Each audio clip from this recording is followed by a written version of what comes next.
नमस्कार, आप देख रहे हैं एमपी तक। आपके साथ मैं हूं अमित तिवारी।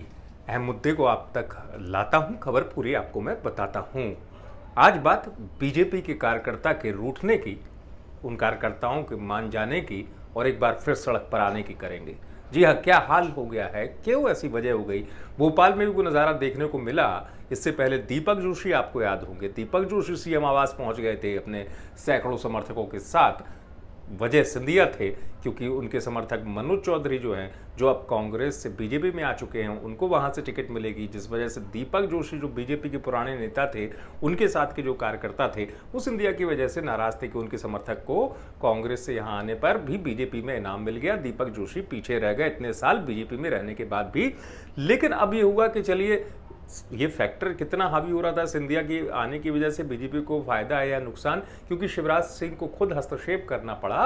और हस्तक्षेप करके फिर तब दीपक जोशी ने यह भी कहा कि नहीं नहीं, अब मैं पार्टी नहीं छोड़ूंगा, अब मैं संतुष्ट हूं। लेकिन ये नाराजगी बढ़ी क्यों, इसको भी समझने वाली बात है।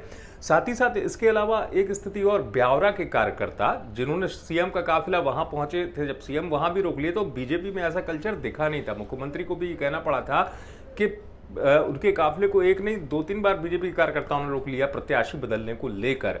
उनका यह कहना था कि जो पिछले प्रत्याशी हैं उनको टिकट ना दिया जाए, इस बार नए चेहरे को बीजेपी में ब्यावरा से टिकट दिया जाए। तो बीजेपी का कार्यकर्ता सड़क पर जो आ रहा है, उसकी नाराजगी क्यों, किस वजह से है। वो कार्यकर्ता जो समर्पण के साथ पार्टी के साथ लगा रहा, क्या उसके मन में आ गया।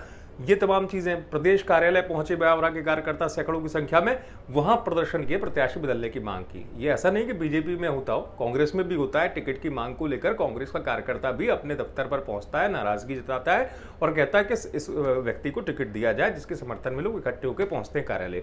लेकिन सिंधिया के आने के बाद क्या बीजेपी में ये हालात ज्यादा बन गए हैं, क्योंकि वो तमाम जिले जहां पर चुनाव हो रहे हैं, वो तमाम सीटें 22 सिंधिया समर्थकों से जुड़ी हुई, वहां का जो पुराना बीजेपी वर्कर है, क्या ये स्थिति हो गई कि वो अपने आप को पूरे दिल से, जिसे कहते हैं पूरे मन से, उपचुनाव के दंगल का ऐलान होने के बाद भी पार्टी के साथ नहीं जुड़ पा रहे, या उन कैंडिडेटों के साथ जो कांग्रेस छोड़कर बीजेपी में आए हैं उसको अपनाने में ये सिंधिया फैक्टर की वजह से कार्यकर्ता जो है वो नहीं जुड़ पा रहा है पूरी तरीके से बीजेपी के साथ।